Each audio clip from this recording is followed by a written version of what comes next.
Je suis très gêné quand le professeur Bayebek, d'un coup, il estime que le confrère qui est peut-être jeune, qu'il n'est pas assez cultivé, et lui, il compare l'élection présidentielle à un échantillonnage. Mais c'est grave, professeur. Vous êtes un danger pour la République si vous le dites, parce que les enfants qui nous écoutent, ils savent que c'est le professeur Bayebek qui est très respecté et il estime. Comme la tension ATL au Cameroun, on peut la voir sur la base de quelques échanges. La fréquence, on peut obtenir un parti politique pour partir d'un échantillon. D'accord. Allez, monsieur Bouba. Oui, c'est comme ça que toute la terre baisse. C'est ça le principe des sondages. On fait les sondages sur les échantillons. Professeur. D'accord. Le Cameroun n'invente pas, Obama, tu ne vas pas inventer. Ok, professeur, vous allez faire. Dis-nous comment on connaît les tendances à 20h en France. C'est même l'ordinateur qui donne les résultats. À 20h le jour de l'élection. Vous, 10 jours après, ou 8 jours après, vous ne savez pas au RDPC et tu veux parler. Allez, professeur, moi je voulais quand même, à votre intention, à l'intention de ceux qui sont tous sur ce plateau, je voudrais que chacun respecte le temps de parole de l'autre. Il m'a interpellé. Justement, je vous ai interpellé, mais pour qu'on avance et que chacun... Pour que chacun, c'est argument contre argument, je vous en prie, et pour que les uns et les autres nous suivent parfaitement à la maison, il faut éviter de rentrer dans la parole de l'autre. Si vous voulez la parole, vous me demandez la parole, moi je vous la donne, et on évite des prises de parole de manière intempestive. Est-ce que je peux reprendre la parole? Allez-y, Ernest. Vous savez, le professeur Bayebek, c'est un ami, c'est un grand frère. Mais visiblement, il devrait se mettre à l'école de la grandeur. Parce que chez lui, à la maison, il y a des gens qui sont du RDPC. Il nous l'a appris aujourd'hui. Ça veut dire que lui, il a raté le chemin de la grandeur. Eux, les enfants qui sont chez lui, sont sur le chemin de la grandeur. Et il serait plus intelligent de m'écouter quand je parle et peut-être de me répondre à Poursuivez, Ernest. Ce n'est pas le bruit ou les cris qui fondent la force d'un argument. Je continue donc. Le code électoral est scientifique. C'est lui qui est le scientifique. Le code électoral est scientifique. Les règles sont connues. Vous savez qu'en allant à l'élection, il vous faut des scrutateurs dans tous les bureaux de vote. Pour contester une élection, ce qui fait foi, c'est votre PV qui a été contresigné par tous les membres du bureau de vote et jusqu'à tout le process, la commission départementale et la commission nationale de recensement des votes. Si M. Bayebek, et je comprends aujourd'hui M. Bayebek qui est très proche du FSC, MRC, parce que visiblement c'est le même parti, nous dit aujourd'hui que le résultat que M. Turoma réclame, c'est l'échantillonnage.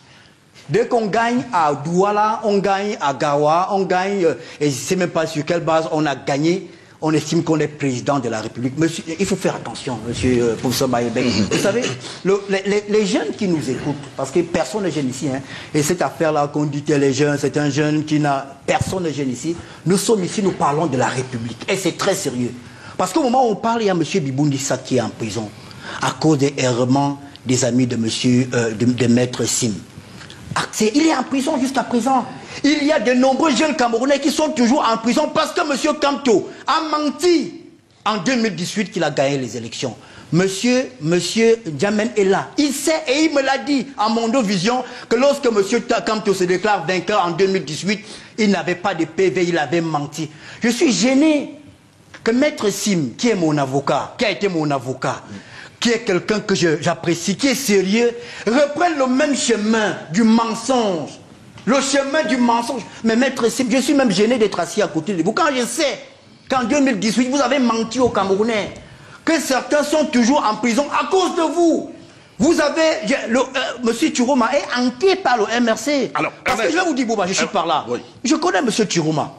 Jusqu'avant son départ du gouvernement, c'était... Permettez que je... Vous aurez votre temps de parole. M. Turoma était un républicain, un patriote. Et jusqu'en 2018, lui-même, il a été contre les postures du MRC, du professeur Kamto. Mais depuis quelques jours, depuis qu'il a eu ce mariage incestueux avec le MRC, M. Turoma passe le temps à lécher lui-même ses propres vermissures. Tous les jours. Pourquoi? Parce que tout ce qu'on a aujourd'hui, on a la partie inférieure, le corps, on voit Turoma. Dans la tête, c'est Maître Sim. C'est M. Kamto, c'est eux qui sont dans la tête de Turoma et il agit comme en 2018. Heureusement que je vais te dire, parce que 40 ans de médecine m'ont appris à juger les gens, à avoir l'intuition de ce qu'ils ont. C'est-à-dire, ce que je fais. Quand le malade entre, je fais le diagnostic. Même qu'on marche là, je peux te dire que tel, peut-être, et je me trompe très peu, parce que je suis une bête de la médecine. Oui. La maladie de Annaba, c'est la naïveté. Okay. Et sa qualité, c'est la sincérité. D'accord? C'est-à-dire, il me donne le sentiment d'un garçon honnête, mais naïf. Et c'est le même sentiment quand je l'applique. Je dois dire, quand je suis entré à l'ICAM, j'ai eu le sentiment des hommes sereins et pas très pourris. J'ai été là-bas 2 ou 3 fois. Et la naïveté, pourquoi? Parce qu'on n'a pas diagnostiqué le problème. Le problème, c'est les 1, 2, 3 administrateurs qu'on vous envoie dans les commissions. C'est logique. Avec... Attends, s'il vous plaît, c'est logique. Laisse-le démontrer. Jean-Marie, Jean-Marie,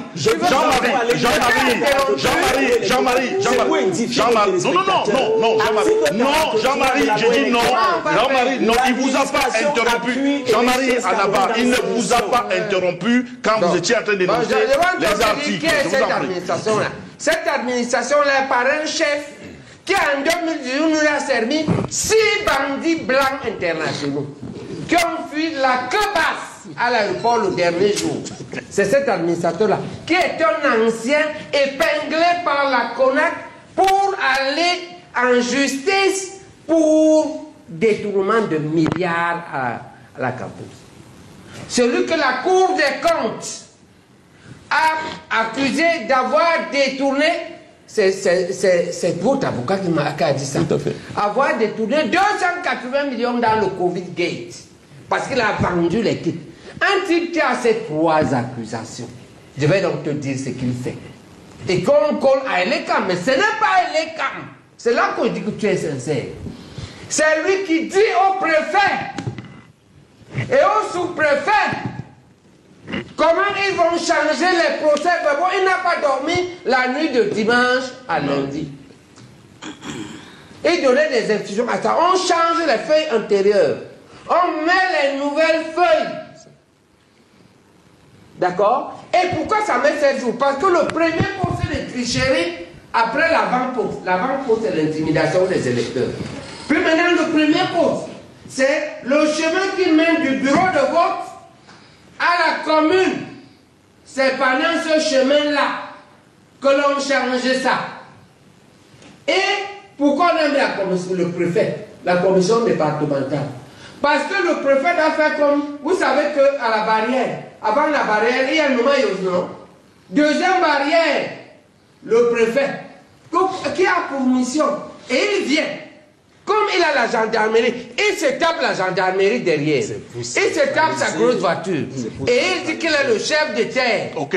D'accord? 30 secondes. Et donc, 30 secondes pour sortir, professeur. Non, ce que je voulais dire dans cette affaire, je voulais dire que le problème n'est pas Elekam. Le problème, c'est les administrateurs qui sont guidés et ordonnés par Moulinex. Voilà l'affaire. ok, d'accord. Le fond de cette affaire, le diable de l'affaire, c'est Moulinex. Ok, d'accord. Ok? Et nous, je vais dire maintenant à Orange Baba, laisse-moi chuter.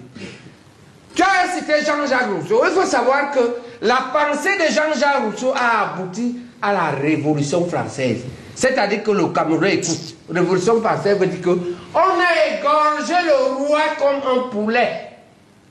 On a égorgé la reine comme un poulet à cause de Jean-Jacques Rousseau. Et aujourd'hui, on a appelé, l'histoire a appelé Jean-Jacques Rousseau et Voltaire les Lumières. Alors, nos Lumières, on en a 2. Achille Mbembe et Khalid Beyala, heureusement.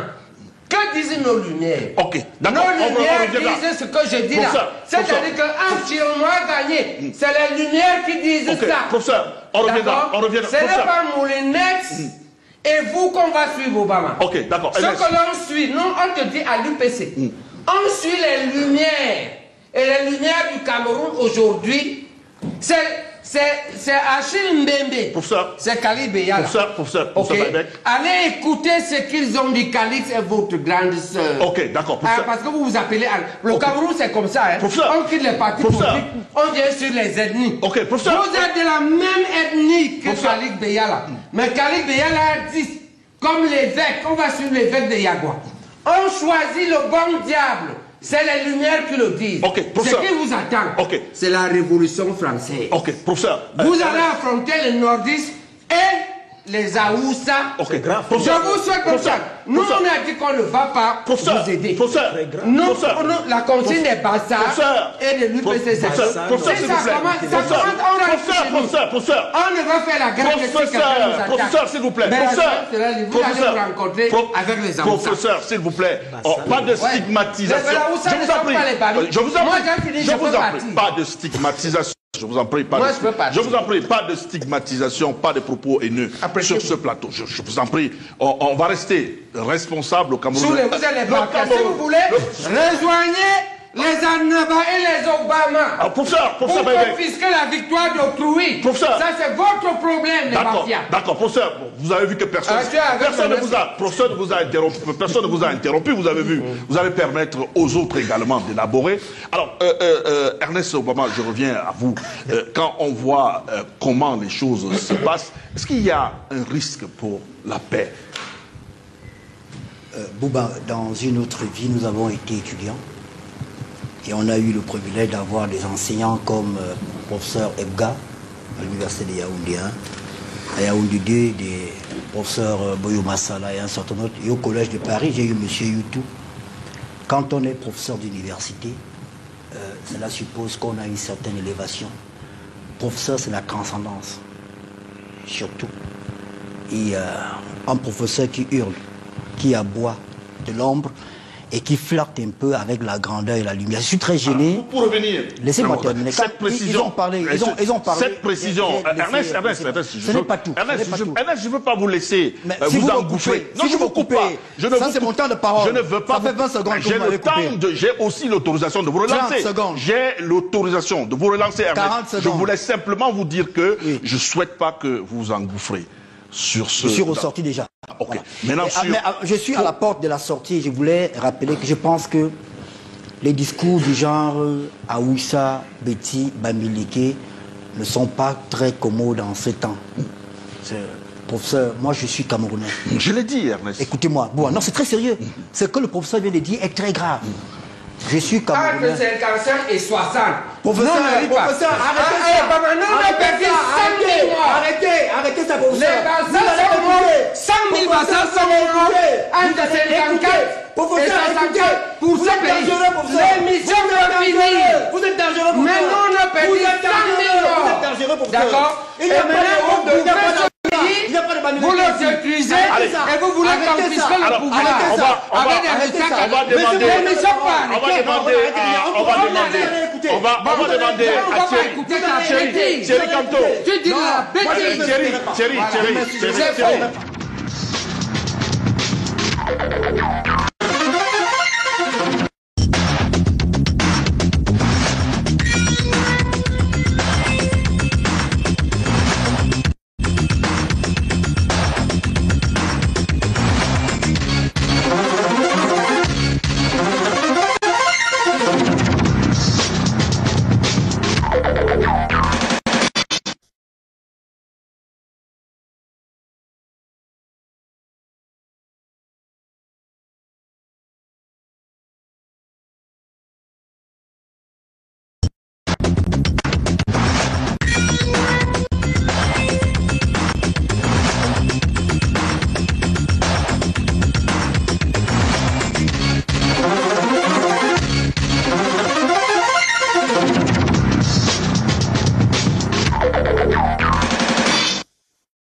Allez, merci à toutes nos excuses pour nos téléspectateurs. Je crois que les esprits se sont légèrement calmés. C'est Ernest Obama qui avait la parole. On va redonner la parole à Ernest Obama tout en tenant compte de ce que nous sommes dit en off. On va éviter des propos qui peuvent viser à énerver. On va surtout, notre but, notre objectif, c'est d'appeler les uns et les autres au calme.